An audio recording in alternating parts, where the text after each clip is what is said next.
పెళ్ళైనా పండగైనా వేడుక ఏదైనా పట్టుచీరల ప్రత్యేక వేదిక వారాహి సిల్క్స్. సో ఇవాళ వారు రావడం చాలా సంతోషం. పవిత్ర కార్తీక మాసం, కార్తీక మాసం శోభ ఎలా కనిపిస్తోంది? అద్భుతంగా ఉందిగా, ఎక్కడ చూసినా. కానీ అసలు కార్తీక మాసంలో దీపాలు పెట్టడం వెనక విశిష్టత ఏంటి? కార్తీక దామోదరుడు అంటారు కదా, శివకేశవులిద్దరికి భార్యాభర్తలకి ఇప్పుడు ప్రైవసీ, స్పేస్ ఇవన్నీ ఉన్నాయి. ఆ రోజుల్లో ప్రైవసీ లేదు, స్పేస్ లేదు. భర్త తినే భోజనం చేసిన తర్వాత కొంత అన్నం అక్కడ మిగిలిచ్చేసేసి వెళ్ళిపోయిన తర్వాత భార్య తినడం చూసా నేను. ఆ రోజుల్లో మాలాంటి వాళ్ళం ఎలా మాట్లాడు, అత్తయ్య గారు నేను మీ అబ్బాయి కలిసి వెళుతున్నాం అనేవాళ్ళం. ఇప్పుడు ఒకళ్ళిద్దరు ప్రయాణం చేస్తున్నారు, రైల్లో ప్రయాణం చేస్తుంటే అమ్మాయి బ్యాగ్ గట్టిగా పక్కవాడికి తగిలింది. అంత గట్టిగా దెబ్బ తగిలింది కదా, నా బ్యాగ్ తగిలినప్పుడు మీరు కనీసం కోపం కూడా తెచ్చుకోలేదు ఎందుకండి అని అడిగిందట. ఆయన నవ్వుతూ, అమ్మా మన ప్రయాణం చాలా చిన్నది, నెక్స్ట్ స్టేషన్లో నేను దిగిపోతాను, ఈ కాస్త ప్రయాణంలోనే నువ్వు కాస్త బ్యాగ్ తగిలేంత మాత్రం నేను కోపం తెచ్చుకోవడం ఎందుకు, నీ మీద అరవడం ఎందుకని కాముగా ఉన్నాను అన్నప్పుడు ఆవిడ మాట మన ప్రయాణం చాలా చిన్నది అని 10 సార్లు రిపీట్ చేసుకుంటాం. అలాగే మన జీవితంలో కూడా మన తోటి వారితో మన ప్రయాణం చాలా చిన్నది. ఖాళీగా ఉన్నటువంటి నేల మీద ఎట్లయితే కలుపు మొక్కలు మొలుస్తాయో, ఖాళీగా ఉన్న మన మనసులలో కూడా రకరకాల చెడు ఆలోచనలు రావడానికి అవకాశం ఉంది. ఎలా మా ఇందులోంచి బయటికి రావడం ఎలా అంటారు? ఎందుకు మన ఒక పోలీస్ ఆఫీసర్ సార్ ఏదో కలవడానికి మేము వెళితే ఆయన ఏమన్నారు తెలుసమ్మా, నవంబర్ డిసెంబర్ లో మాకు నేరాలు చాలా తక్కువ అవుతాయండి, మాకు పోలీసులకు పెద్దగా పని ఉండదు. అవునా, మరి దేనికండి అని అడిగా. ఇప్పుడు అయ్యప్ప స్వామి దీక్షలు ఉంటారమ్మ యువతంతా, ఆ దీక్షలో ఉండడం వల్ల నేరం చేస్తున్న వాడు కూడా నేరాలను నేను తగ్గించుకోవాలన్నా, నా వ్యసనాల నుండి నేను బయటపడాలంటే నేను దీక్ష తీసుకుంటాను రావడమే గొప్ప విషయం. చాలా మంచి మాట అన్నారు. ఎంత గొప్ప మాట అన్నారు, ఎంత గొప్ప మాట. అందుకని ఆ సమయంలో మాకు నేరాలు తగ్గుతాయని చెప్పారు. మీ కన్సర్న్స్ ఏంటమ్మా ఈ తరం చూస్తే? ఏమిటి? ఈ తరం పెద్దవాళ్ళు బాగాలేదు, ఈ తరం పిల్లలు బాగున్నారు. వాళ్ళు చెప్పే ఆన్సర్స్ వింటుంటే ఒక్కొక్కసారి నాకు ఇంకొకటి కూడా ప్రమాదకరమైన పరిస్థితి ఏంటంటే,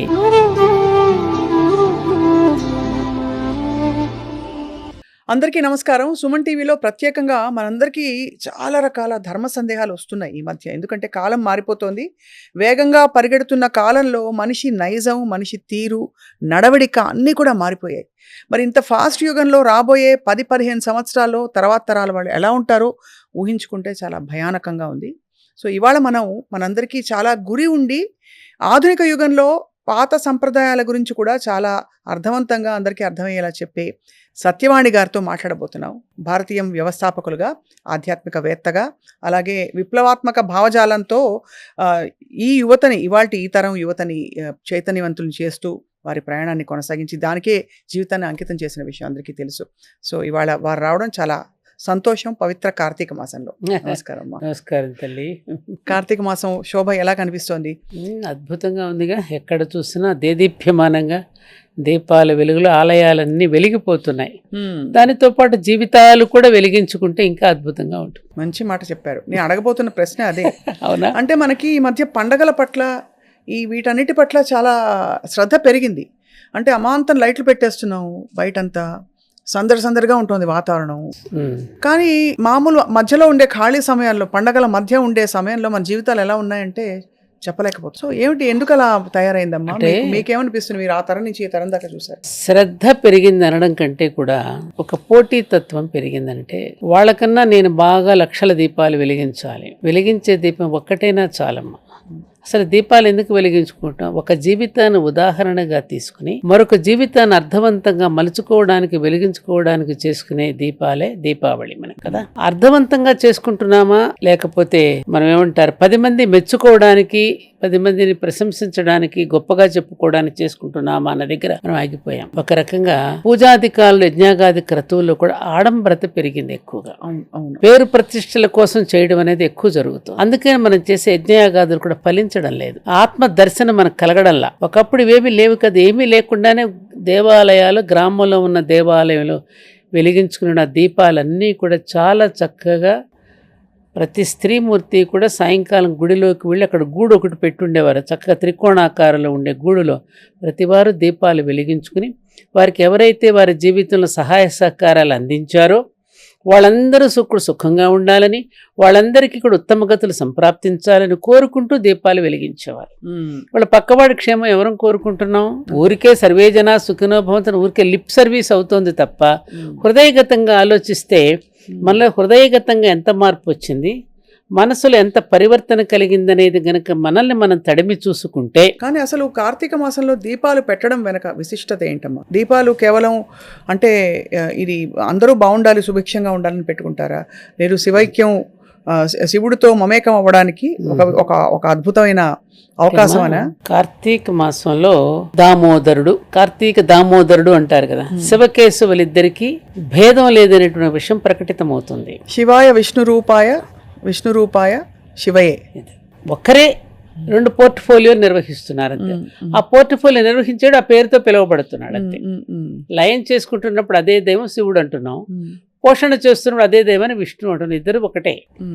అక్కడ ఏమిటంటే ఆ దీపం వెలుగులో అందులో ఆవాహనం చేసి ఉసిరి చెట్టు కింద పెడతారు, అలాగే వేప చెట్టు, రావి చెట్టు దగ్గర దీపాలు పెడతారు, చెట్ల దగ్గర ముఖ్యంగా ఔషధ గుణాలు కలిగినటువంటి తులసి చెట్టు, ఇవన్నీ కూడా మనలో మనకెంత ఆరోగ్యాన్ని సౌభాగ్యాన్ని ఇచ్చేటటువంటి వృక్షాలు, కొన్ని దేవతా వృక్షాలు ఉంటాయి. ఆ వృక్షాల దగ్గర పెట్టడం ద్వారా ఈ వృక్షాల వలన నేను ఎంతో ప్రయోజనం పొందుతున్నాను. అవి లేకపోతే ఎట్లా? అంతే కదా. చూడమ్మా, ఖనిజాలను ఆహారంగా చేసుకుని వృక్షాలు బ్రతుకుతున్నాయి, వృక్షాలను ఆహారంగా తీసుకుని జంతువులు బ్రతుకుతున్నాయి. అవునా? అవును. ఈ ఖనిజాలను, వృక్షాలను, జంతువులను ఆధారం చేసుకుని బ్రతుకుతున్నది ఎవరు? మనిషి. తోటి వృక్షం తోటి వృక్షానికి హాని చెయ్యదు, తోటి జంతువు కూడా తోటి జంతువుని తినదు, తోటి మనిషి మాత్రం తోటి మనిషిని అవమానిస్తాడు, దూషిస్తాడు, ద్వేషిస్తాడు, తనకు అడ్డనుకుంటే చంపేస్తాడు కూడా. ఏది మానవతా మంత్రం? ఆ మానవతా మంత్రాన్ని జపిస్తూ ఇదిగో వీటన్నిటి యొక్క సహకారాన్ని నేను పొందుతున్నాను కాబట్టి ఈ వెలుగు ఆ వృక్షం మీద, అంటే దామోదరుడి యొక్క వెలుగు ఆ వృక్షం పెడుతూ వెలిగిస్తూ ఆ వృక్షాలకి కూడా ఉత్తమ గతులు సంప్రాప్తించాలని కోరుకుంటున్నాం. అలాగే నీళ్లలో దీపాలు వదులుతాం, అందులో చేపలు ఉంటాయి, తాబేళ్లు ఉంటాయి, ఎన్నో చరాలు ఉంటాయి. ఆ జీవరాశులన్నింటికి కూడా ఉత్తమ గతులు సంప్రాప్తించాలి, ఎందుకంటే వాటి వలన కూడా మాకు ఎన్నో ప్రయోజనాలు కలుగుతున్నాయి. అవును. అలాగే ఆకాశ దీపం కూడా మనం వెలిగిస్తాం. ఆకాశ దీపం వెలిగించే పురుగులన్నీ దానిలో పడి ముక్తిని పొందుతాయి. ఆ దీపంలో అది కోరుకుంటుంది, వాటి చుట్టూ తిరిగి దానిలో పడిపోయి మాడిపోతాయి కదా. అవును. ఆ దీపం వెలిగించేటప్పుడు ఆ బ్రాహ్మణోత్తముడు ఎవరైతే వెలిగిస్తారో ఆ వెలుగు అతని మీద పడినప్పుడు వేదంతో పాటు వేదార్థాన్ని కూడా తెలుసుకుని జీవించేటట్టు, నీవు జీవిస్తూ 10 మందికి కూడా జీవించేటటువంటి హితాన్ని పలికే స్థితికి ఈ బ్రాహ్మణుడు కూడా ఉండాలి అని కోరుకుంటూ వెలిగించే దీపాలు ఇవి. అందుకని దీపావళి పండుగ రోజున కూడా మనం బలివ దీపాలని వెలిగిస్తారు. అవును.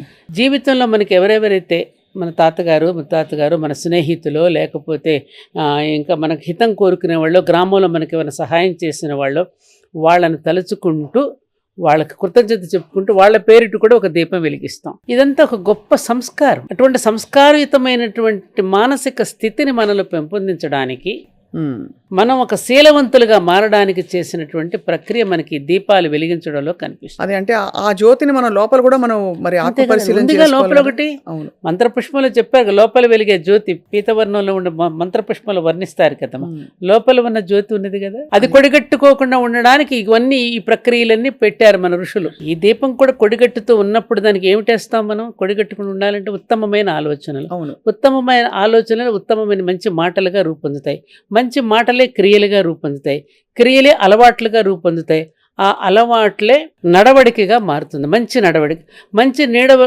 నడవడిక శీలవంతమైనటువంటి గుణాలు. ఆ శీలవంతమైన గుణంతో జాతికి సంపద ఏమిటి? శీలవంతమైన సమాజమే నిజానికి దేశానికి సంపద.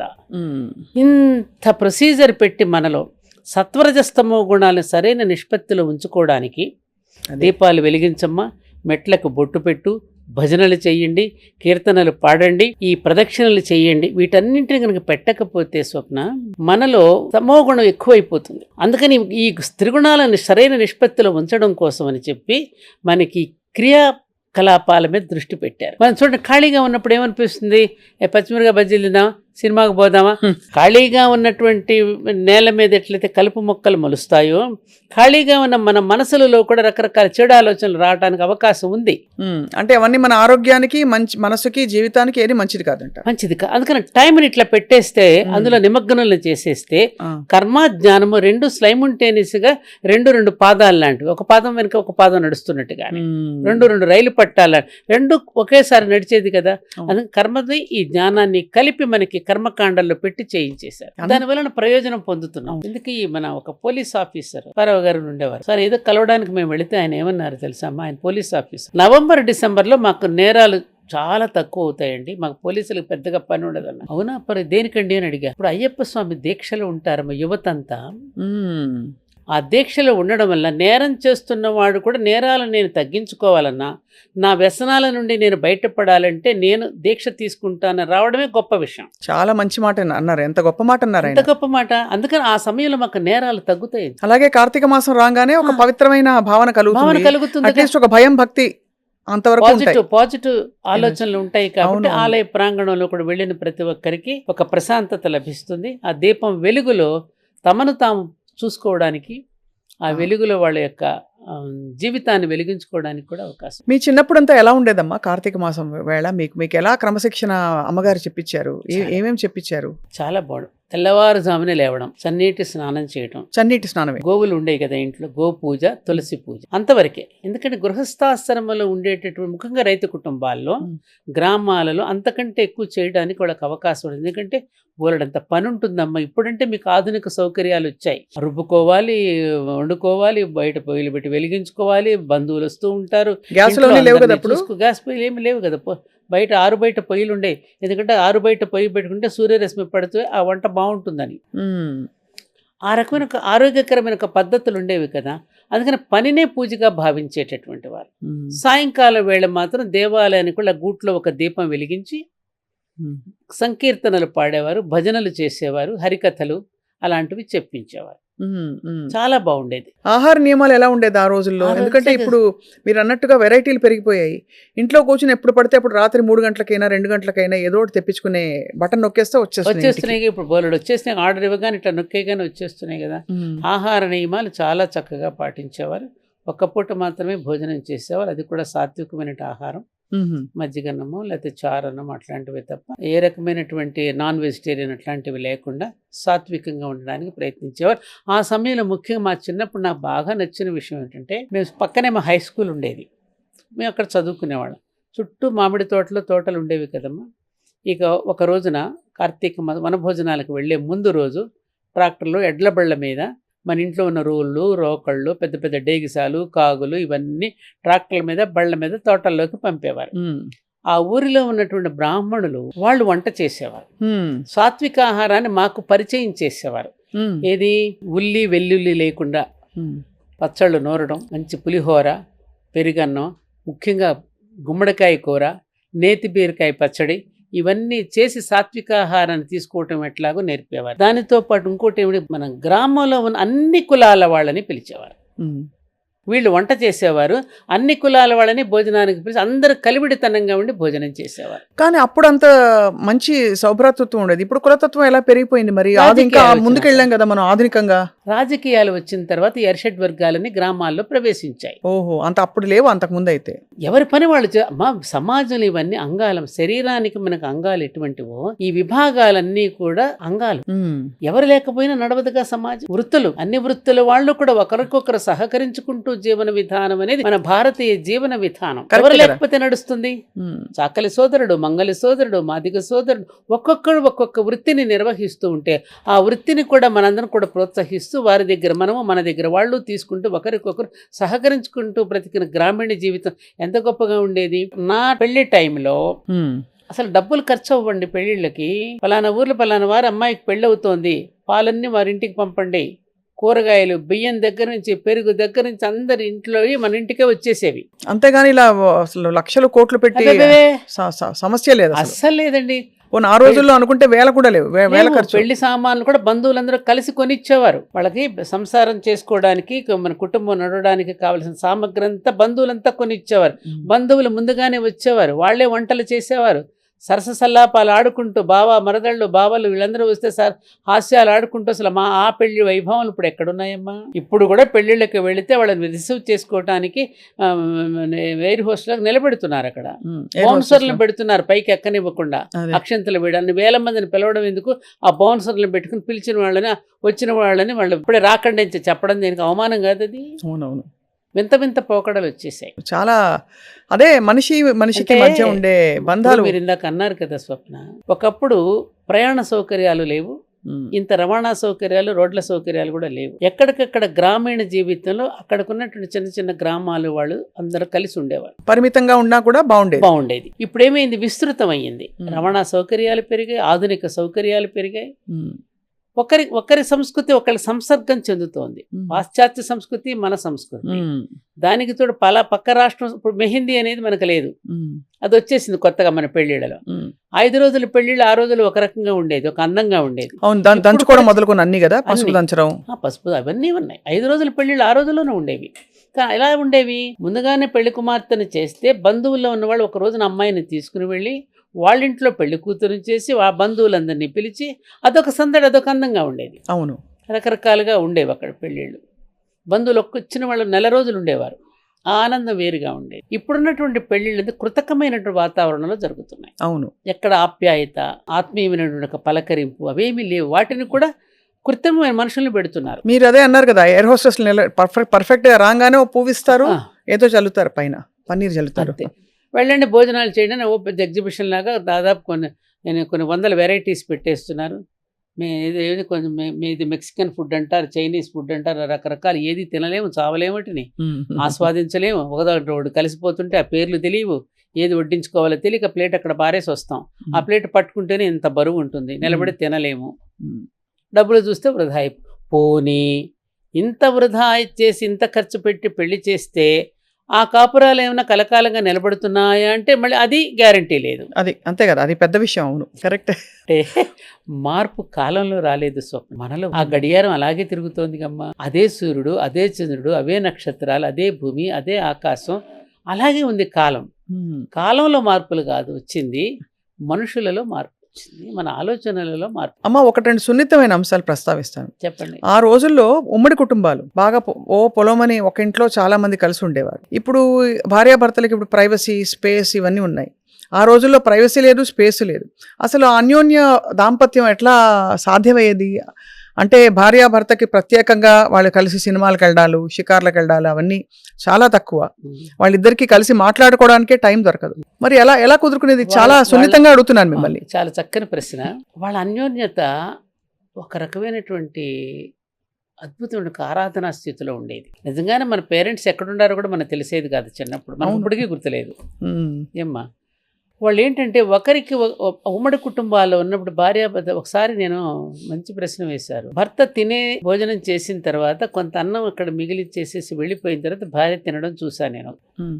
నాకేంటి బాగా అనిపించలేదు. అది ఏంటి చిడి, ఏంటి ఆయన తినేసిన తర్వాత ఈ అమ్మాయి తినడం ఏంటి అసహ్యంగా, ఇదేంటి బానిసత్వం లాగా. అప్పుడు నాకు ఒక ఆవిడ చెప్పింది ఇంట్లోనే, అది కాదమ్మా, ఉమ్మడి కుటుంబం కదా, అందరిలోనూ భార్య మీద తన ప్రేమను చాటుకోవడానికి అవకాశాలు తక్కువ. అవును, ఆవిడ లోపలంతా కూర్చొని చాకరీ చేస్తూ ఉంటుంది. 10 మంది 4 తోటికోడళ్ళ మీద ఎవరు ఎలా ఉంటారో తెలియదు. అంతే.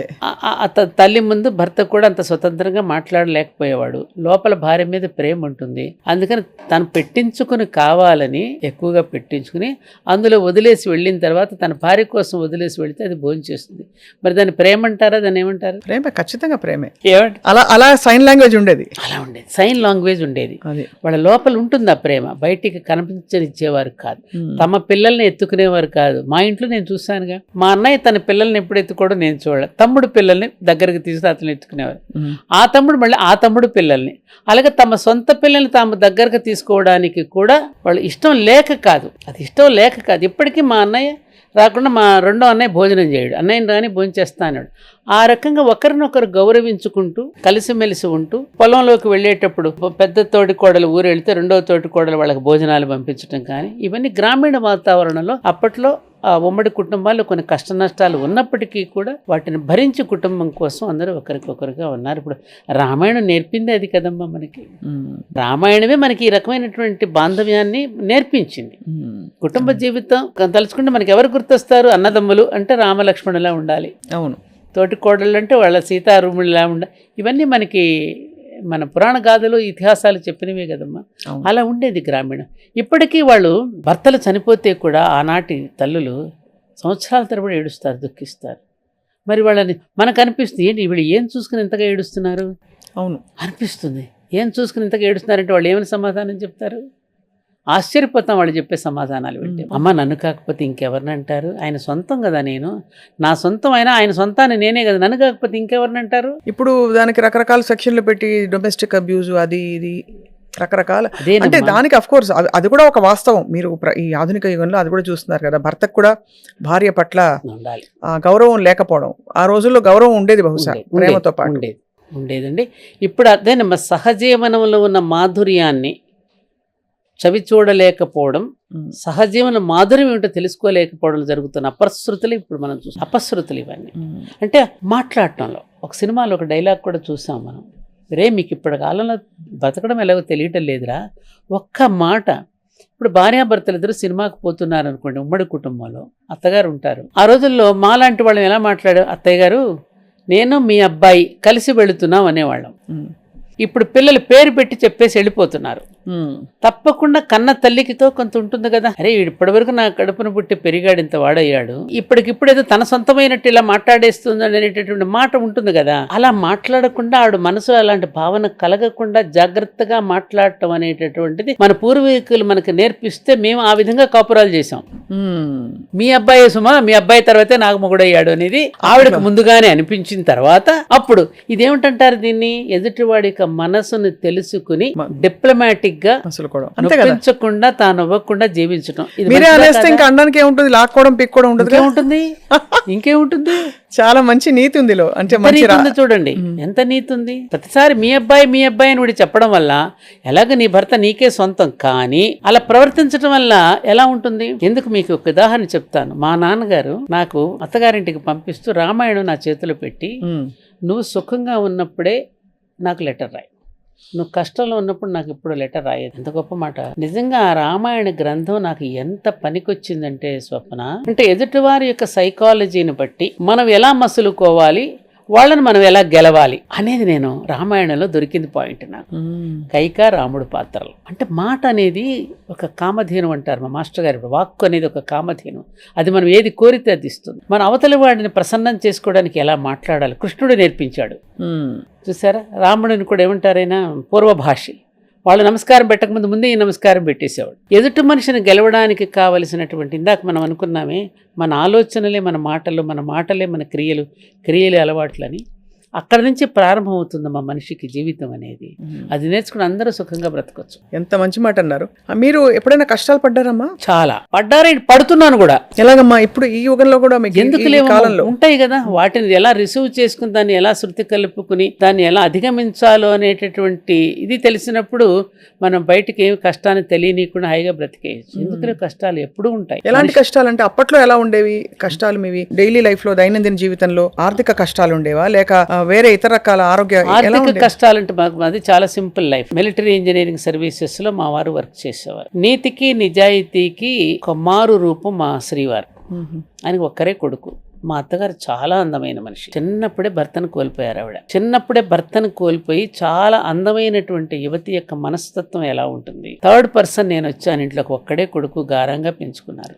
పొసెసివ్నెస్ ఉంటుంది కదా. వాటినన్నిటిని అప్పుడప్పుడు కలిగేటటువంటి దాని నుంచి అధిగమించడానికి నేను చాలా ఇబ్బంది పడాల్సి వచ్చింది కొన్ని సంఘటనల్లో. ఒక్కొక్క సమయం బాగా డిప్రెషన్ కూడా వెళ్ళిపోయిన రోజులు కూడా. అయ్యో అమ్మా, అవునా? అట్లా దానిలో నుంచి సూసైడల్ టెండెన్సీ కూడా వెళ్ళిపోయిన సంఘటన కూడా ఉన్నాయి. ఉంటాయి ప్రతి మనిషికి. నా ద్వారా నేను ఎందుకు చెప్తున్నా అంతే కదమ్మా. ఇప్పుడు పొసెసివ్నెస్ భరించలేక అలాంటివి కొన్ని ఉంటాయి జీవితాల్లో. తర్వాత చివరికి అదే అత్తగారి చేత 3 లోకాలు వెతికినా నాకు కోడలు లాంటి కోడలు దొరకదని ఎందుకు అనిపించుకోగలిగాను? మీరు గెలుచుకున్నా. అదే ఆ మనసు గెలవడం అనేది ఎలాగో మా నాన్నగారు రామాయణం ఇచ్చారని చెప్పి దాని ద్వారా నేర్చుకున్నాను. ఇప్పుడు పిల్లలకి ఎంతమందికి తెలుసు రామాయణ భారత భాగవతాలు? వైవిధ్యంతో కూడిన వ్యక్తులు ఉంటారు, ఆ వైవిధ్యం మధ్య మనం కరెక్ట్గా అర్థం చేసుకుంటే వైరుధ్యం అనేది ఉండదు కదా. వైవిధ్యాన్ని సరిగ్గా అర్థం చేసుకుంటే వైరుధ్యానికి తావే ఉండదు కదమ్మా. అవును, అంతే అది నేర్చుకోగలిగితే ప్రతి మనిషితోనూ ఆనందంగా జీవించవచ్చు. ఇది చాలా గొప్ప స్టేట్మెంట్. వైవిధ్యానికి తావిస్తే వైరుధ్యం ఇలాగే ఉండాలంటేనే వైరుధ్యం. అంతే కదా. వైవిధ్యం ఒక్కొక్కళ్ళు ఒక్కోలా ఉంటారు అని అర్థం చేసుకోవడమే. ఉంటాయి కదా. అట్లా ఇప్పటికీ ఉన్నాయి నాకు, ఎందుకుండో బాధలు అనేవి ఉంటాయి. వాటిని కూడా ఎట్లా తీసుకుని వెళ్ళాలనేటటువంటి దాంట్లో ఒడుపుగా జీవించడం నేర్చుకోగలిగితే అదే జీవన కళ. ఒడుపుగా ఎలా తప్పించుకుని దాన్ని ఒడుపుగా జీవించడం అనేది ప్రతి మనిషికి తెలిస్తే ప్రతి మనిషి జీవితం హాయిగా ఉంటుంది. నిన్న నాకు ఒక మెసేజ్ చూశాను, నీకు భలే నచ్చింది. ఒకళ్ళిద్దరు ప్రయాణం చేస్తున్నారు రైల్లో. ప్రయాణం చేస్తుంటే అమ్మాయి బ్యాగ్ గట్టిగా పక్కవాడికి తగిలిందట. కాసేపు ఆగి, అంత గట్టిగా దెబ్బ తగిలింది కదా, నా బ్యాగ్ తగిలినప్పుడు మీరు కనీసం కోపం కూడా తెచ్చుకోలేదు ఎందుకండి అని అడిగిందట పక్కవాడిని. ఆయన నవ్వుతూ, అమ్మా మన ప్రయాణం చాలా చిన్నది, నెక్స్ట్ స్టేషన్లో నేను దిగిపోతాను. ఈ కాస్త ప్రయాణంలోనే నువ్వు కాస్త బ్యాగ్ తగిలేంత మాత్రం నేను కోపం తెచ్చుకోవడం ఎందుకు, నీ మీద అరవడం ఎందుకని కాముగా ఉన్నాను అబ్బా అన్నప్పుడు ఆవిడ మాట, ఈ మాట ప్రయాణం చిన్నది, మన ప్రయాణం చాలా చిన్నది అని 10 సార్లు రిపీట్ చేసుకుంది కదా. మన ప్రయాణం చాలా చిన్నది, మన ప్రయాణం చాలా చిన్నది. అలాగే మన జీవితంలో కూడా మన తోటి వారితో మన ప్రయాణం చాలా చిన్నది, మన ప్రయాణం చాలా చిన్నది. ఈలోపు కానీ ఈ కక్షలు ఎందుకు, కార్పణ్యాలు ఎందుకు, గొడవలు ఎందుకు? ఎంత గొప్ప డైలాగ్ అమ్మా అది. ఈ కాసేపు జీవించే భాగ్యానికి ఎందరితో ఇంత విరోధాలు మనం పెంచుకోవాలా? ఎంత గొప్ప మెసేజ్ అది. చాలా గొప్ప మెసేజ్. ఎంత అసలు అది ఆ స్పృహలో ఉంటే మనకు అసలు ఎవరితో కాన్ఫ్లిక్ట్. అమ్మాయిలు వెంటనే చూసారా ఆలోచన, కదా నిజమే కదా, మన ప్రయాణం చాలా చిన్నది కదా, భర్తతో అయినా భార్యతో అయినా పిల్లలతో అయినా మన ప్రయాణం చాలా చిన్నది, మన ప్రయాణం చాలా చిన్నది. చాలా మంచి మాట అమ్మా. అది నా జీవితానికి నేను అన్వయించుకున్నాను. అలాగే అత్తగారిని మీరు జయించారు, అందరినీ జయించుకున్న గొప్ప జీవితం అమ్మా. అలా అందుకే మీరు అంత పరిపక్వంగా ఇక్కడ ఆధునికత, అక్కడ ఆ రోజుల్లో ఉండే పద్ధతులు అన్నిటినీ మీరు సమ్మిళితం చేసుకోవాలమ్మా. ఎందుకంటే మార్పులు వస్తాయి. ఆ రోజుల్లో కాలం అంతా గొప్పదని నేను అన్నాను, ఇప్పుడున్నది మొత్తం చెడ్డదని నేను అన్నాను. అప్పుడు చాలా పొరపాట్లు చేశారు, మూఢాచారాలతో స్త్రీలను అవమానపరిచారు, అలాగే కొన్ని అంటరానితనంతో జాతిని ఇబ్బందులు పెట్టారు. ఇవన్నీ అప్పుడు కొన్ని చెడు జరిగింది. ఇప్పుడు కొంత మంచి జరుగుతుంది. ఇప్పుడున్న ప్రస్తుతం ఉన్నటువంటి మన కాలం రాబోయే నవయుగానికి తెల్లవారుజాము వంటిది. ఇప్పుడు మనమున్న ఈ ప్రస్తుత కాలం రాబోయే నవయుగానికి తెల్లవారుజాము లాంటిది. ఒక విషయం ఏమిటంటే, వ్యవస్థ నుండి అవ్యవస్థ నుండి మళ్ళీ వ్యవస్థ, అవ్యవస్థ నుండి వ్యవస్థను అవ్యవస్థ అనేటట్టు జరుగుతూనే ఉంటుంది. రాత్రి పగలు ఒకదాని తర్వాత ఎట్లా వస్తూ ఉంటాయో. ఇంకా తెల్లవారదేమి, ఈ చీకటి విడిపోదేమి అని మనం పాడుకుంటూ ఉంటాం. ఏదో ఒక రోజున తెల్లవారుతుంది, అందరం బతికి బట్టగడతాం. ఇది సైకిల్, సహజం. ఇప్పుడేమనిపిస్తోందంటే, ఈ కాలాన్ని చూస్తుంటే నేను రోజు అందరితో చెప్తాను, ఆధునికంగా మనం చాలా పెరిగిపోయాం అనుకుంటున్నాం. శాటిలైట్స్ రోజుకి కక్షలన్నీ ప్రవేశపెడుతున్నారు, కొత్త టెక్నాలజీలు వచ్చేస్తున్నాయి, కృత్రిమ మేధస్సు పెరుగుతోంది. ఇప్పుడు ఇంట్లో పనులు చేయడానికి కూడా మనకి పని మనిషి కూడా అక్కర్లేదట.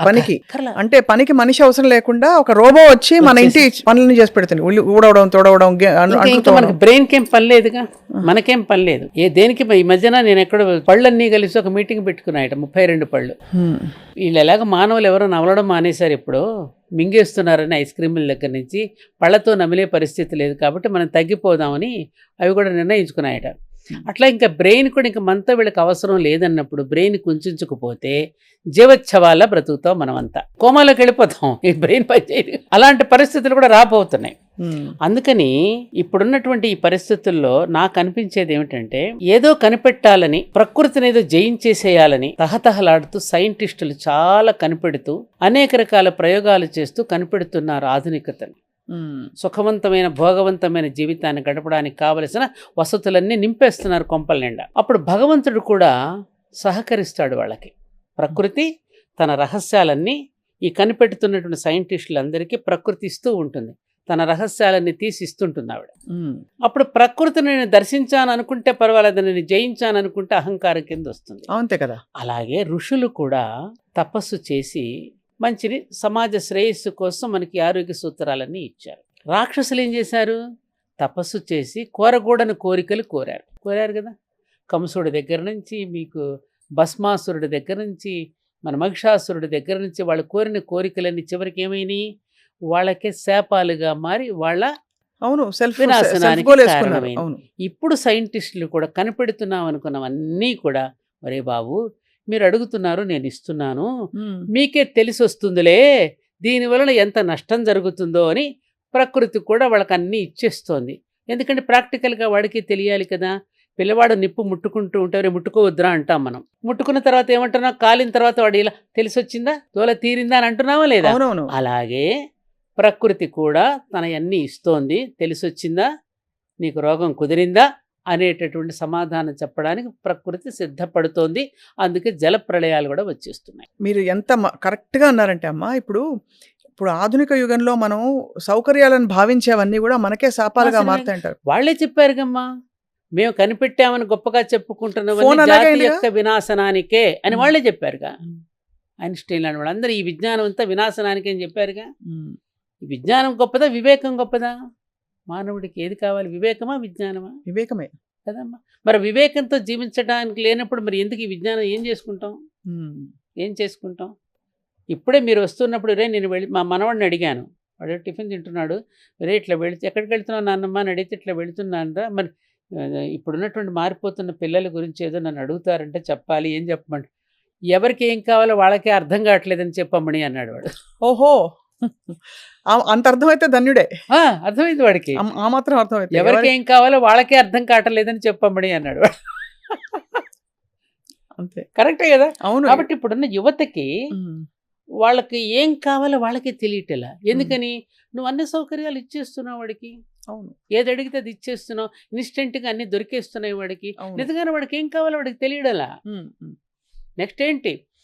అట్లా కాకుండా మనం స్టెప్ బై స్టెప్ మనం కష్టపడుతూ సంపాదించుకుంటూ కష్టపడుతూ చేసుకుంటూ వచ్చిన అనుభూతి వాళ్ళ పిల్లలకు ఉందా? మీరు ఒక్క పిల్లవాడిని పంపించండి, ఇప్పుడు చదువుకుంటున్న పిల్లల్ని బ్యాంకుకి వెళ్ళి ఒక ఫామ్ ఫిలప్ చేయమనండి, రైల్వే స్టేషన్కి వాళ్ళకి ఒక టికెట్ రిజర్వేషన్ చేయమని కాదు వచ్చా? అదే మీరు పల్లెటూరు స్కూల్లో చదువుకునే పిల్లల్ని అడగండి, నూతిలో దూకుతాడు, చెరువులో దూకుతాడు, చెట్టెక్కి కాయలు తెంపుకురారంటే తెంపుకొస్తాడు, నిమిషంలో దూకేస్తాడు వాడు. ఇలా కోళ్ళ ఫారంలాగా పెరుగుతున్నారు పిల్లలు. ఆ పిల్లలు ఏమ్మా స్వప్న కోళ్ళ ఫారాలే అంతే. కరెక్ట్. అంటే అలా ఒక అంటే మన జీవన శైలి, అవును, మనకి దినచర్యను దేవుని చర్యగా మార్చుకోవటం ఎలాగో నేర్పించారు మన పూర్వీకులు. అవును. దినచర్యను దేవుని చర్యగా మార్చుకోవటం ఎలాగో నేర్పించారు మన పూర్వీకులు. ఇప్పుడు మన దినచర్యను మనం ఏం చేస్తున్నాం? రాక్షస చర్యగా మార్చుకుంటున్నాం. కుంభకర్ణుడిలా నిద్రపోతున్నాం. నిద్ర లేపడానికి చాలా ఇబ్బంది పడుతున్నాం ఒక్కొక్కరిని. మత్తు వదలరా నిద్ర లేపడం నిజంగానే కష్టం. చాలా కష్టంగా ఉందండి. చిన్నప్పుడు అసలు ఒక టైంలో అయితే చన్నీళ్లు మొహం మీద చల్లేవారు. అది చాలా ఇప్పుడు వినడానికి చాలా కిరాతకంగా ఉంటుంది కానీ కొడుతున్నారమ్మా తల్లిదండ్రుల పిల్లలు. ఇంకేం చేస్తాం? అదేంటే మీరు తింటలేదా, మీరు చేయటం లేదా అని అడుగుతున్నారు. వీళ్ళ దగ్గర ఆన్సర్ లేదుగా. మరి వీళ్ళు అదే పని చేస్తున్నారుగా. ఇప్పుడు వీళ్ళు అదే పని చేస్తున్నారు కదమ్మా. అందుకని వాళ్ళని కోప్పట్టే అధికారం కూడా వీళ్ళు కోల్పోతున్నారు. బహుశా మీ కాలంలో అయితే తెలియదు బయటకు వెళ్ళి భోంచేయడం. అబే అసలు పిండి వంటలు బ్రహ్మాండంగా ఇంట్లో చేసేవారు, పెద్దవాళ్ళంతా ఉండేవారు. ఆ పిండి వంటలు వాళ్ళ పిల్లలకి పనికిరావుగా పిల్లలకి. ఇప్పుడు అన్ని బర్త్డే వస్తే అదే పుట్టినరోజులు అవే. ఏ ఒకేషన్ వచ్చినా కూడా, స్కూల్లో ఏదైనా జరిగినా కూడా కేకులు, పేస్ట్రీలు, బర్గర్లు, పాడు. ఏ టిఫిన్ బాక్స్ చూడండి మీరు, పిల్లల లంచ్ బాక్స్ ఏముంటుంది అందులో. అయితే మరి ఎలా ఇందులోంచి బయటికి రావడం ఎలా అంటారు? అందరికీ తెలిసి వచ్చే రోజు వస్తుంది. ఆల్రెడీ ప్రకృతి స్టార్ట్ చేసింది తన పని అమ్మా. ఆల్రెడీ ప్రకృతి మొదలుపెట్టిన కరోనా దగ్గర నుంచి ప్రకృతి తన చర్యలను స్టార్ట్ చేసింది. మానవుడికి బుద్ధి చెప్పడానికి కావలసిన చర్యలని ఆల్రెడీ మొదలయ్యింది. మన దాకా వస్తే అప్పుడు కానీ తెలియదు. ఒక్కొక్కళ్ళు కనువిప్పు కలిగేటటువంటి రోజు వస్తే కానీ తెలియదు. మాలాంటి పెద్దవాళ్ళని చెప్తే పెద్దవాళ్ళందరినీ పాత సామాను కింద జమ కట్టేశారంటగా. ఇప్పుడు ఈ మధ్యకాలంలో మీ ఇంట్లో పాత సామాన్లు ఉన్నాయా అని అడుగుతున్నారటగా పెద్దవాళ్ళు ఎవరైనా ఉంటే. అవును, నిజమేనా? ఇది నాకు తెలియదు. ఈ మధ్యన ఎవరు అంటే ఇది ఒక నిష్ఠూరంగా వచ్చిన అంటున్నారు. పెద్దల మాట చెవికెక్కడం లేదు. ఇవన్నీ ఏదో పాత రకమైనటువంటి పద్ధతులు అనేటువంటి స్థితిలో ఆలోచిస్తున్నారు. అది పాత రకమైనటువంటి పద్ధతులు కాదమ్మా, పాత్కు సంబంధించిన పద్ధతి. పాత్ అంటే మార్గం, అంతే కదా, పథం అని. అది మంచి పథంలో మనం నడిపించడానికి మనకి ఏర్పాటు చేశారు. యద్యత్ ఆచరిత శ్రేష్ఠ. ప్రముఖులైనటువంటి వాళ్ళు, పెద్దలైనటువంటి వాళ్ళు ఏది ఆచరిస్తారో మీరు ఆచరించండి చాలు, ఇంకేం అక్కర్లేదు, మీరు ఏం అడగక్కర్లేదు, ప్రశ్నించనక్కర్లేదు అని చెప్పాడు కృష్ణుడు. పెద్దవాళ్ళు ఏ బాటలో నడిచారో మీరు ఆ బాట, ఆ పెద్దల యొక్క బాట నుండి మన అడుగు జారి పడిపోయింది కిందకి. మళ్ళీ ఆ అడుగు పట్టాల మీదకి ఎక్కేంత వరకు మనం ఈ బాధలు పడవలసిందే, కుటుంబాలు ఈ కలహాలన్నీ మనం అనుభవించవలసిందే. ఈ మనం ప్రతిరోజు మనం చూస్తున్నటువంటి అనర్థాలు రకరకాల. ఇప్పుడు నేను చూడండి, ఎక్కడ కాశీ బుగ్గలోనో ఎక్కడో పాపం చనిపోయారట దీంట్లో. ఇవన్నీ దేనికి వస్తున్నాయి? చాలా క్రమశిక్షణ ఇది, మనలో క్రమశిక్షణ ఇది. కాసేపు కూడా ఆగలేని పరిస్థితి.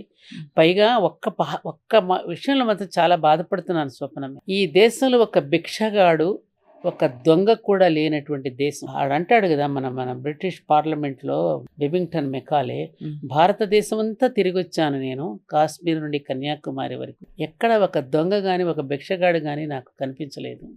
చాలా విలువలతో కూడినటువంటి జీవితాలు వారివి. వారిని జయించడం చాలా కష్టం నాకు. అందుకనే నేను వాళ్ళందరినీ కూడా పరాధీనులను చేయడానికి మన భాషను ప్రవేశపెట్టాను. అక్కడ సంస్కృత భాషను తీసి తాళాలు వేసేసాను. చెప్పి జయించాడు కదా.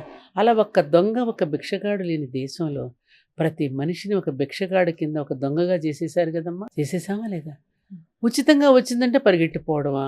ఎవరికో ఏదో వచ్చేస్తుంది, పుణ్యం వస్తుందని పొలోమంటూ వెళ్ళిపోతాం.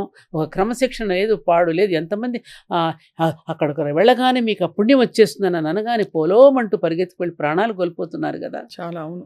అలా ఇచ్చేస్తాడా వెంటనే భగవంతుడు? అంత తేలిగ్గా ఉన్నాడా భగవంతుడికి? ఇదే పని. ఈ పెద్ద పెద్ద ఘట్టాలకు ఇదే ఒక పూనకంలా వస్తుంది. ఎందుకండి ఇలా చెప్పడు? ఎందుకు ఇంకా మభ్యపెడతాం? పూర్వకాలంలో మన పెద్దవాళ్ళు అన్నం తినిపిస్తూ చందమామ రావే, జాబిల్లి రావే అని గోరుముద్దలు తినిపిస్తూ వాడినట్ల ఏమర్చి అన్నం తినిపించడానికి ఒక ప్రక్రియ. అది పక్కలో పడుకోబెట్టి కథలు చెప్పి, నాన్న నువ్వు ఇలా చేస్తే నీకు చాక్లెట్ ఇస్తాంట, నువ్వు చదువుకో, ఇది చేస్తే అది చేస్తాను. ఎందుకని? వాడిని ఆ మార్గంలో పెట్టడానికి, బుజ్జగించడానికి చెప్పిన మాటలని పెద్ద అయిన తర్వాత కూడా అదే బుజ్జగించు మాటలు మీరు చెప్తే వాడిని వంచడం కాదా? మనల్ని మనం వంచుకుంటూ ఇతరులను వంచడం కాదా ఇలాంటివి చెప్పడం? అవును, అంతే కదా. అది చేస్తే పుణ్యం వచ్చేస్తుంది. నిన్న మా గోశాలకి ఎవరో వచ్చారు, ఎవరో చెప్పారట, అక్కడ ఆవు ఎన్ని వెంట్రుకలు కిందకి రాలిస్తే అంత పుణ్యలోకాలకు వెళతారని చెప్పారని. ఈ మధ్యకాలం రాళ్ళు తెచ్చేవాళ్ళని ఆపలేకపోతున్నాం. అవి గోక్కోవడానికి తెచ్చే రాళ్ళు ఎవరో చెప్పారు, నా రాళ్ళు తీసుకొచ్చి అక్కడ పడేసిపోతారు. మా రాయి పెట్టలేదు, మా రాయి పెట్టలేదు అని కోపం. ఇది ఎక్కడైనా ఉందా అసలు? పెద్దవాళ్ళు పైగా వాళ్ళని రోజు రోజుకి మనం అజ్ఞానంలో పడేస్తున్నామా, లేకపోతే వాళ్ళలో ఒక మేధస్సును రగిలిస్తున్నామా? అంటే ఎందుకు ఈ తపన ఎక్కువైపోయింది? అంటే ఏదో పొందాలని. చూపు ఊర్ధ్వపు లోకంలో ఉండాలా, అధో లోకంలో ఉండాలా? అదే కదా. హయ్యర్ లెవెల్లో థింక్ చేయడానికి బదులు ఇంకా మన లోయర్ లెవెల్లో థింక్ చేస్తూ ఇంకా నువ్వు ఎల్కేజీలో కూర్చోబెట్టి చెప్తే ఎలా వాళ్ళకి పాఠాలు? ఎంత ప్రమాదం జరుగుతుందని ఎంతమంది నవ్వుకుంటున్నారు మనల్ని చూసి, ఎంతమంది వేళాకోళానికి గురవుతున్నాం మనం. ఎప్పుడు ఆలయాలకు వచ్చినా ఇలాగే ప్రవర్తిస్తున్నారు. ఎక్కడికి వెళ్ళినా ఇలాగే ప్రవర్తిస్తే మనల్ని చూసి 10 మంది నవ్వుకోరండి.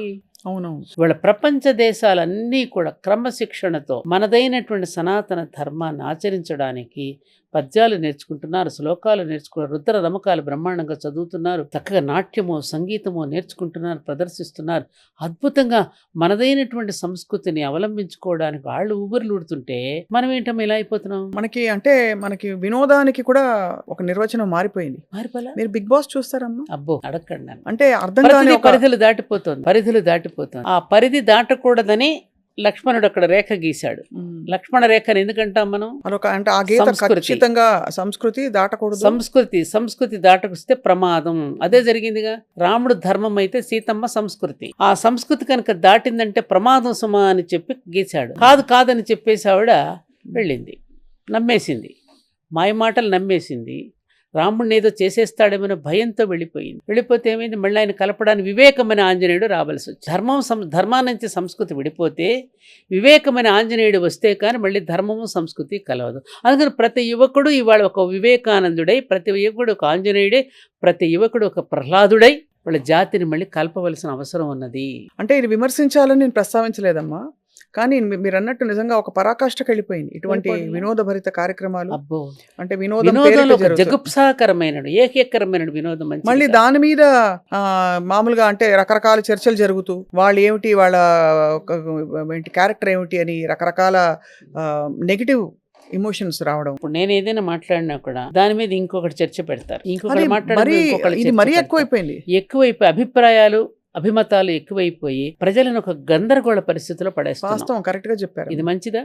ఇంకొకటి కూడా ప్రమాదకరమైన పరిస్థితి ఏంటంటే ఈ ఆధ్యాత్మిక స్పిరిచువలిజంలో కూడా ఒక సైకోస్ తయారవుతున్నారు.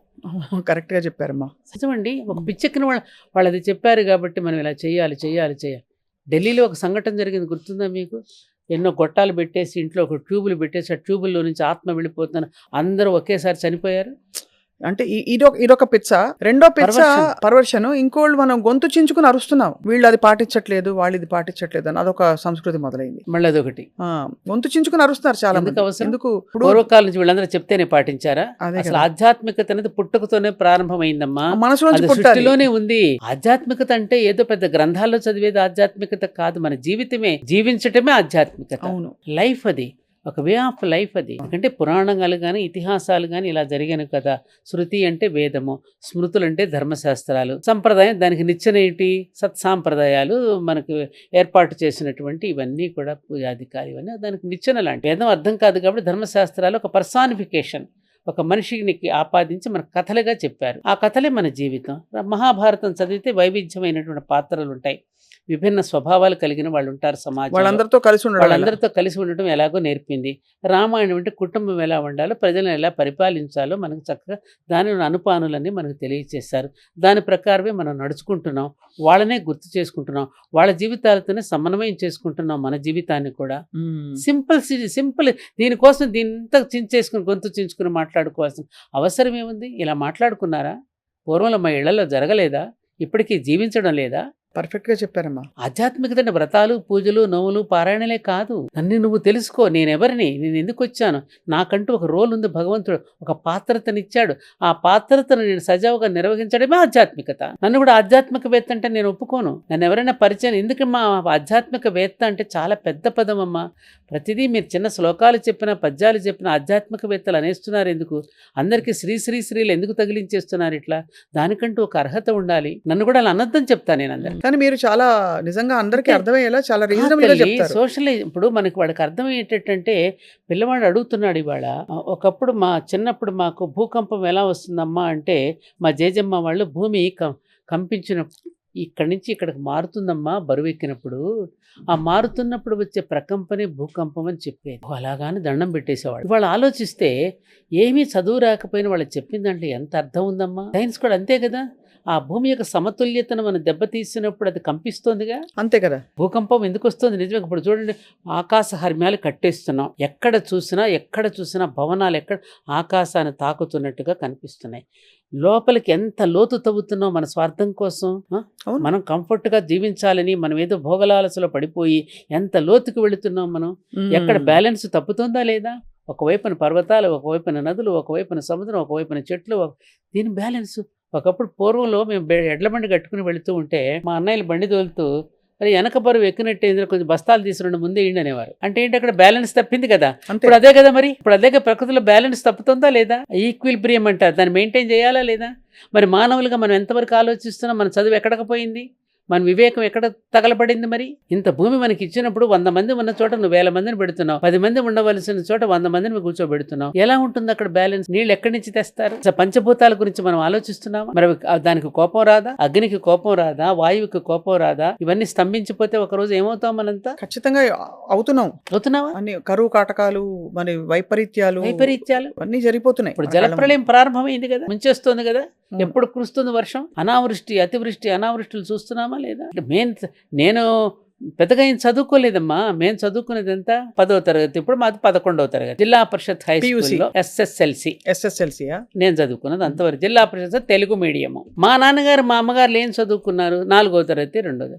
వాళ్ళు చెప్పినంత గొప్ప విషయాలు ఇప్పుడు చెప్పగలమా మేము? ఇప్పుడు చదువుకున్న వాళ్ళు చెప్పగలరా? ఒక పద్యం చెప్పిన దాని తాత్పర్యం ఎంత అందంగా మాట్లాడి చెప్పేవారు మా నాన్నగారు. మందలించవలసి వచ్చిన మా అమ్మల్ని పిల్లల్ని ఎప్పుడైనా మహాభారతానికి, రామాయణానికి ముడిపెట్టి దాన్ని సమన్వయం చేసుకుని చెప్పి. ఒకరోజు మా అమ్మగారికి ఎదురు సమాధానం చెప్పాను. చిన్నప్పుడు చదువుకునేటప్పుడు నన్ను పిలిచారు. అమ్మ, భూమి కంటే భారమైంది ఏది అని అడిగారు. తల్లి, నాన్న అన్నాను. మరి అది తెలిసేనా అమ్మకు సమాధానం చెప్తున్నావు అని అడిగారు. అంటే మందలించడంలో కూడా వాటిని గుర్తు చేస్తూ చెప్పడం మీకు భలే గుర్తుంది. కానీ చూడండి ఎంత నాటుకుపోయింది మీలో. నాటుకుపోతాయి కదా. చిన్నప్పుడు నిజంగానే ఒక తరంలో మీరు అన్నట్టు, మీ తరంలో అమ్మా మీరు ఇలాంటివి నాటుకుపోయాయి. మా తరంలో మేము చిన్నప్పుడు నేర్చుకున్న సంగీతాలు కూడా బాగా అప్పుడు అలవాటు. అద్భుతం. మీరు కానీ ఫ్యామిలీలో మీ అమ్మగారు అందరికి ఎంత జ్ఞానం కానీ తర్వాత తరం అమ్మా ఇప్పుడు వాళ్ళకి మెమరీ ఉండట్లే, ఎట్లా తక్కువ. ఉంటుంది? అంటే అందరికీ అని చెప్పలేం కానీ చాలా తగ్గిపోయింది. తగ్గిపోతున్నాం. 9 ఎంతరా అంటే వాడు క్యాలిక్యులేటర్ నొక్కితే వాడికి బ్రెయిన్ ఎలా పనిచేస్తుందమ్మా. ఎక్కాలి కింద నుంచి పైకి, పై నుంచి కిందకి చెప్పించేవారు మాతో పెద్దమాల శిక్షల విషయాలు. ఇప్పుడు పిల్లలకి తిథులు తెలియదు, మాసాలు తెలియదు, నక్షత్రాలు తెలియదు. చిన్న లెక్క కూడా ఇది చూసి చెప్తున్నాడు. ప్రతిదానికి గూగుల్లో సెర్చ్ చేసుకుంటున్నాడు ప్రతి చిన్నదీను. వాడికి బ్రెయిన్ ఎక్కడ పనిచేస్తుంది? అవును. కాబట్టి వాళ్ళకి మనం ఇప్పుడు స్వామి వివేకానందుడు ఒక మాట అంటాడండి, ముందు మానవుడికి కావలసిన అవసరాలు తీర్చడం చాలా కష్టం. నిజంగా మానవుడికి అవసరాలు రెండు, ఒకటి మానసిక పరమైనవి, ఒకటి శారీరక పరమైనవి, రెండే అవసరాలు. అలాంటి అవసరాలు తీర్చాలంటే ముందు జనాభా పెరుగుతున్న కొద్దీ చాలా కష్టము.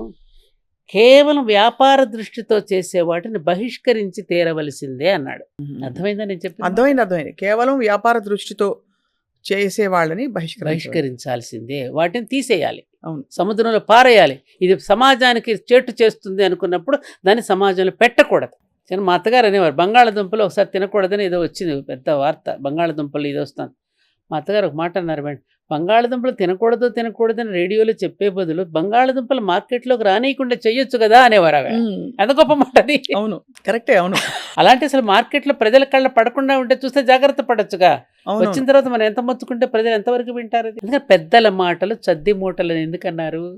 అనుభవంతో చెప్పే మాటలమ్మా అవి. అప్పుడు చిన్నప్పుడు మాకు కోపం వచ్చి ఉండొచ్చు, కానీ పెరిగిన తర్వాత అబ్బో నిజంగా అమ్మ నా మాట చెప్పేది, నాన్న ఈ మాట చెప్పారు కదా, కరెక్టే కదా. ఆ కాసేపు మనం ఓపిక పట్టకపోయి ఉంటే ఎలా ఉండేది జీవితం? చిన్నప్పుడు మేము కూడా కాపురానికి వచ్చినప్పుడు ఎవరమైనా కొంచెం భయపడతాం. కొత్త ఇల్లు, కొత్త వాతావరణం, కొత్త వ్యక్తులు. అప్పుడు మనకు ఒక డిప్రెషన్ వస్తుంది. అమ్మ వీళ్ళతో ముందు కొనసాగించలేమనే భయం ఏర్పడుతుంది. అవును. అప్పుడు వాళ్ళ దగ్గరకు తీసుకుని మేము కూడా వచ్చిన కొత్తలో ఇలాగే భయపడ్డాము. తర్వాత స్వభావాలు అర్థమవుతాయి. వాళ్ళతో శృతి కలుపుకుని జీవించడం ఎలాగో మీకు అర్థమవుతుందమ్మా అని నెమ్మదిగా చెప్పి పంపబట్టి మేము కాపురాలు నిలబెట్టుకోగలిగాం. అవును, నిజమే కదా. ఆ రోజున అమ్మ చెప్పకపోతే, పెద్దమ్మ చెప్పకపోతే, నాన్నగారు చెప్పకపోతే ఏమైపోయి ఉండేవాళ్ళం అని అనిపిస్తుందా లేదా? అవును. ఇవాళ ఆ పరిస్థితి ఉందా? అసలు ఇప్పుడు అంత చెప్పుకోవడం, ఫోటో షూట్స్కి వీటికి పెడుతున్నంత టైంని వాటిని అసలు ఈ పిల్లలకి వివాహ వ్యవస్థలో ఇది మనకున్నటువంటిది ఒక యూనిట్, 2 కుటుంబాల కలయిక, 2 భిన్న మనస్తత్వాలు. అమ్మకు బ్యాటరీ పెట్టేటప్పుడు నెగిటివ్ పాజిటివ్ 2 కలిపి పెడితేనే బ్యాటరీ వెలుగుతోంది. అందుకని భార్యాభర్తలు ఉత్తర దక్షిణ ధృవాలు ఉంటాయి, 2 కలిసి జీవించడమే గొప్పతనం. అవును కదమ్మా. ఒక చోట మొక్కను పెడితే ఆ మొక్కను తీసి మరొక చోట నాటితే మళ్ళీ ఈ వాతావరణానికి అలవాటు పడటానికి 2-3 రోజులు పడుతుందమ్మా. మళ్ళీ నిటారుగా నిలబడుతుంది. ఇప్పుడు వాడిపోయినట్టు కనిపిస్తుంది కానీ తర్వాత నిగనగలాడుతుంది అని మనం ఎగ్జాంపుల్గా చెప్తే ఎవరైనా చెప్తున్నావా? వింటున్నారా? అంటే ఎవరికి వాళ్ళకి తెలిసి వస్తుంది. ఇప్పుడు ఏం చేస్తున్నారు? అమెరికాలో ఉద్యోగాలు లేవు. ఒకప్పుడు అమెరికా అబ్బాయి అయితేనే పిల్లనిస్తాం అన్నారు. ఇవాళ ఏం పర్వాలేదండి, ఒక 20 ఎకరాలు 10 ఎకరాల పొలం ఉంటే చాలు, వ్యవసాయం చేసినా అని చేస్తున్నారు. అసలు పిల్లవాడు పెళ్ళొద్దు అంటున్నాడు, అమ్మాయి పెళ్ళొద్దు అంటుంది. ఏమిటి మరి ఇది? పిల్లలు అసలు వద్దంటున్నారు, పిల్లల్ని కనవంటున్నారు. దేనిని బాగా పడిపోయిందమ్మా చాలా దేశాల్లో. జనాభా భారతదేశం ఒకటే పడిపోయి కొన్ని దేశాల్లో అయితే బాగా తగ్గిపోయిందట పిల్లల కండం అనేది. ఇదంతా ఏం లేదు స్వప్న, నేను చెప్పాక ఎప్పుడో ఇప్పుడు ఎగ్స్ ఫర్టిలైజింగ్ అని వినుంటారు మీరు. అంటే మనం ఎగ్స్ తీసుకెళ్లి దాచడం తర్వాత కండానికి చాలా ఉన్నాయి. ఆ రోజుల్లో లేదే లేదు, ఇవన్నీ పురాణ కాలంలో కూడా ఉన్నవే. మన ఫర్టిలైజేషన్ ఇవన్నీ లేవేంటి? గాంధారి కథ చూస్తే ఏమిటి, అయ్యో నిజ కథలు చూస్తే ఏమిటి, ఇవన్నీ లేకేం కాదు. అది అప్పటికప్పుడు ఆ అవసరంలో ఆ సంతానం దానికి చెప్పడానికి పుట్టించారు. అందుకని అదే ఇప్పుడు కూడా కొనసాగిస్తామంటే ఎలా కుదురుతుంది? అంతే. సృష్టిలో లేనిది లేదు, సృష్టిలో ప్రతిదానికి వద్దని చెప్పలేదు, దేనికైనా హద్దు ఉండాలని చెప్పింది తప్ప వద్దు అని చెప్పలా. అంతే, హద్దు ఉండాలని చెప్పింది. పరిమితులు దాటితే ప్రమాదం అని చెప్పింది. ప్రమాద గంటికలు సూచించారు. ఆ ప్రమాదంలోకి వెళ్ళి పడిపోతే మళ్ళీ మనకే తెలిసి వస్తుంది. మళ్ళీ వెనక్కి వస్తాం, తప్పది ఇది. మళ్ళీ వెనక్కి వస్తాం. మీ వంటి వారు అప్పుడప్పుడు గుర్తు చేయడం అమ్మా అవసరం. అందుకే మిమ్మల్ని ఇబ్బంది పెట్టి వాళ్ళ ఏం పర్వాలేదమ్మా. ఎందుకంటే మీరు చెప్తే అర్థమయ్యేలా చెప్తారు, చమత్కారంతో చెప్తారు, విపరీతమైన ప్రేమతో కూడా చెప్తారు. ప్రేమే మా సమాజం మీద మనకు ఉండేది ప్రేమే. ఎందుకంటే ఎవరు మంది మనం ఊరికే వసుదైవ కుటుంబం ఊరికే మాటల్లో చెప్పుకోవడం కాదు. ఈ సమాజంలో మనం ఒక భాగం. సమాజం బాగుంటే అందులో నేను ఉన్నానుగా నేను బాగుంటాను. అందుకని సమాజం హితాన్ని మనం కోరుకుంటూ వాళ్ళకి ఎప్పటికప్పుడు చెప్పుకుంటూ ఇప్పుడు పిల్లలకి నేను చెప్తున్నాను, ప్రతి చోటకి వెళ్ళినప్పుడు ఎందుకు ఇంతమంది విద్యార్థులను ఎందుకు కలుస్తున్నా, రేపటి బాధ్యత వాళ్ళే. మరొకటి ఏంటి మీ కన్సర్న్స్ ఏంటమ్మా? ఈ తరం చూస్తే ఏమిటి మీకు కొట్టొచ్చినట్టు మిమ్మల్ని ఇబ్బంది పెట్టి?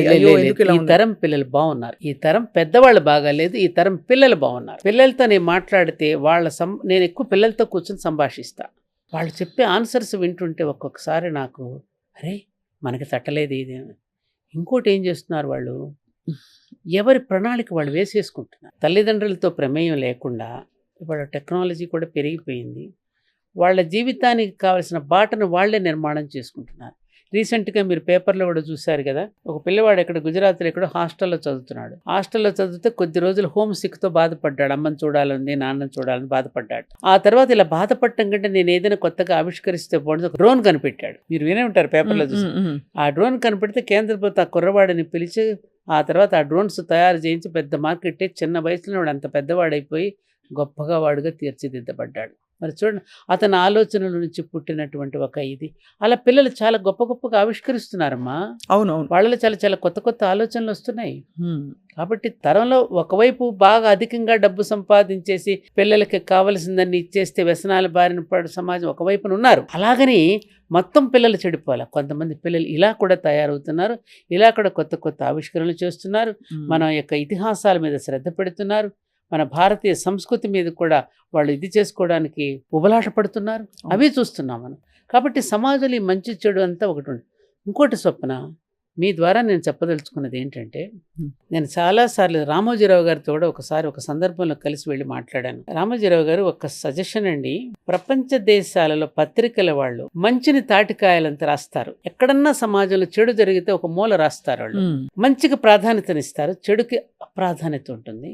మనం పేపర్లో ఏదైనా జరగన పెద్ద పెద్ద తాటికంత అక్షరాలతో చెడును పెద్దగా మనం హైలైట్ చేయటం వలన ప్రపంచమంతా చెడిపోతుందనే భావనలో పడిపోయి మనం మాత్రం ఏం చేస్తామలే నలుగురితో నారాయణ అనే భావనలో నిస్పృహలో పడిపోతున్నారు. దయచేసి మంచిని కూడా మీరు పెంచండి, మంచి విషయాలను కూడా తాటికంత అక్షరాలతో రాయండి. అప్పుడు పాజిటివ్గా ఆలోచిస్తారంతా. అంతా చెడిపోతుంది అని అనుకుంటున్నారు. నేను సమాజంలో చాలా చోట్ల పర్యటిస్తాను కదా స్వప్న. అవును, మానవత్వం కూడా అనేక రకాలుగా వెల్లివిరుస్తోంది అమ్మా, వెల్లివిరుస్తోంది. చాలా ప్రజాసేవలో పేరు ప్రఖ్యాతులను ఆశించకుండా చేస్తున్న వాళ్ళు చాలామంది ఉన్నారు. అలాంటి వాళ్ళని 40 మందిని నేను ఇంటర్వ్యూ చేశానమ్మా. ఒక అతనైతే రైల్వే ప్లాట్ఫామ్ మీద పడిపోయిన పిల్లల్ని, రామచంద్ర శరత్ బాబా నెల్లూరులో ఉంటాడు, ఒక్క అబ్బాయిని గురించి చెప్తా, 40 మంది గురించి మీకు చెప్పలేను కాబట్టి. ఆ పిల్లలందరినీ తీసుకుని వచ్చి ఒక పాక నిర్మాణం చేసి చదువులు చెప్పిస్తూ వాళ్ళు గొప్ప గొప్ప ఉద్యోగాలు చూస్తున్నారు. అతను ఏనాడు పేరు ప్రతిష్టలు ఆశించలా. నేను అడిగాను ఒక రోజున, ఈ పిల్లలందరినీ తీసుకు ఎందుకు పెట్టుకున్నావు శరత్ బాబు నువ్వు అని అడిగితే, అమ్మా గొంగళి పురుగును చూసి మనం అందరం అసహించుకుంటాం, చేతి మీద పడితే ఒక్కసారి విదిలించి పారేస్తాం. అదే గొంగళి పురుగు సీతాకొక చిలుకగా మారాలి అంటే అందరం గొంగళి పురుగులను చంపేస్తే ఎలాగమ్మా? ఈ గొంగళి పురుగు లాంటి పిల్లల్ని తీసుకుని వస్తే సీతాకొక చిలుకలుగా మార్చేస్తేనే కదా మీ అందరూ ఆనందపడుతున్నారు. అవును, అతని దగ్గర పెరిగిన పిల్లలు ఇక్కడ సిటీలో పెద్ద పెద్ద ఉద్యోగాల్లో ఉన్నారమ్మా. మీరు అన్నది రైటే అమ్మా. మానవత్వం చాలా వెల్లివిరుస్తోంది. అలాంటి సందర్భాలు బాగా ఉన్నాయి. ఆ చైతన్యం చాలా మందిలో ఉన్నాయి, ఆ చైతన్యం కూడా ఉంది. కాబట్టి ఈ దేశంలో ఉన్న గొప్పతనం ఏమిటంటే, ఆ కొంత చెడు కూడా ఉండకూడదని కోరుకుంటుంది ఈ దేశం. అవును, పుణ్యభూమి ధర్మభూమి కదమ్మా. ఆ కొంత చెడు కూడా ఉంటే, కుళ్ళిపోయిన ఉల్లిపాయ పక్కన పడితే మిగతా ఉల్లిపాయలు ఎక్కడ కుళ్ళిపోతాయని మనం ఎలా అయితే తీసేస్తామో, ఆ కొంచెం కూడా కుళ్ళిపోయిన తనం ఉండకూడదనేటువంటి స్థితిలో ఆందోళన పడి మళ్ళీ వాళ్ళని ట్రాక్లో నిలబెట్టడానికి ఇదిగో మీ ఇలాంటి మీడియా ద్వారా మళ్ళీ జాతిని మేలుకొల్పడానికి పెద్దవాళ్ళ ద్వారా మళ్ళీ ప్రయత్నం చేస్తూనే ఉంటుంది ఈ భారతదేశం మాత్రమే. కృణవంతో విశ్వమార్యం, ఈ మొత్తం విశ్వాన్ని శ్రేష్ఠులుగా తయారు చేయడం కదా మన భారతీయత లక్ష్యం. కృణవంత విశ్వమార్యం ఏంటంటే, ఆర్యులు అంటే నోబెల్ పర్సన్స్. విశ్వంలో ఉన్న ప్రతి మానవుడు ఒక నోబెల్ పర్సన్గా తయారు కావాలనేటది మన ప్రధాన సూత్రం. కాబట్టి ఎవరు కూడా అలా దారి తప్పకుండా ఉండడం కోసం అని చెప్పి చేసే ప్రయత్నమే తప్ప అందరూ చెడిపోలేదు. ఇది ఎంత పెరుగుతుందో ఇది ఉంది. అందుకని బాగా చెడు ఎక్కువగా పెరిగిపోయినప్పుడు దేవతలందరూ విష్ణుమూర్తి దగ్గర ఎట్లయితే మొరపెట్టుకుంటారో, రాక్షసత్వం పెరిగిపోతే ఆ పెరిగిపోయిన లెవెల్కి వచ్చినప్పుడు మళ్ళీ విష్ణుమూర్తి లాంటి ఒక మహాపురుషుడు మళ్ళీ దిగి వస్తాడు. దిగి వచ్చి మళ్ళీ జాతిని చక్కదిద్దుతాడు. ఇది క్రమంలో ప్రతిసారి జరుగుతూనే ఉంది అవతారాలు మనం చూస్తూ ఉంటే. అవును కదమ్మా, ఇప్పుడు కూడా అంతే జరుగుతుంది. కాబట్టి మనందరం చేయవలసింది ఏమిటి? ఆ శక్తి ఏదైతే ఉన్నదో భగవత్ శక్తి, ఆ భగవత్ శక్తిని ప్రార్థన చేయవలసింది ఏమిటంటే, అలాంటి వాటిని తగ్గించి మంచిని పెంచి యదా యదా హి ధర్మస్య గ్లానిర్భవతి భారత్ అని భగవద్గీతలో ఉంది కదా. ఆ ధర్మానికి గ్లాని వచ్చినప్పుడల్లా నేను దిగి వస్తానని అన్నాడు కదా. కాబట్టి ఆ గ్లాని వచ్చినప్పుడు వస్తుంది కాబట్టి ప్రార్థన చేద్దాం, ఏదో ఒక రోజు దిగి వస్తాడు, మళ్ళీ చక్కదిద్దుతాడు. మనం ఆశాజీవులం కదా, అవును, ఆశిద్దాం అలా అని. చాలా ధన్యులమే అయ్యాం. మీ అనుభవాలు స్వానుభవాలు పంచుకోవడం. అమ్మా, అంటే మీ వంటి వారికి కూడా కష్టం వచ్చి ఉంటుంది, అందుకే మీరు ఇంత పరిపక్వంగా ఆ కష్టాన్ని మీరు అనుభవపూర్వకంగా తెలుసుకుని ఇప్పుడు కూడా, బయటకు వచ్చారు. even now. ఇప్పటికి ఈవెన్ నౌ. కానీ అమ్మా, మీరు అన్నట్టు మనిషి అన్నాక కష్టం ఉంటుంది, కష్టంలోంచి బయటికి రావడం ద్వారా జయిస్తాం. అలాగే చుట్టూ ఉన్న పరిస్థితులు కూడా చక్కదిద్దుకుని ఆ స్పృహ అందరిలో కలగాలని కోరుకుంటున్నాం. అప్పుడప్పుడు మిమ్మల్ని పలకరిస్తాం, మిమ్మల్ని ఇబ్బంది పెడతాం. మీరు మా సుమన్ టీవీ ప్రేక్షకులకి బోల్డ్ విషయాలు చెప్పాలమ్మా. తప్పకుండా. ఈ విషయాలన్నీ పెద్దలు ఎప్పుడో ఒకప్పుడు అందరికీ మనకి చెప్పేసినవే, మళ్ళీ మనం మననం చేసుకుంటున్నాం అంతే అమ్మా. ఇదం నమ్మమ్మా, ఇదేది నాది కాదు. అంతా. నమస్కారం అమ్మా. నమస్కారం అమ్మా.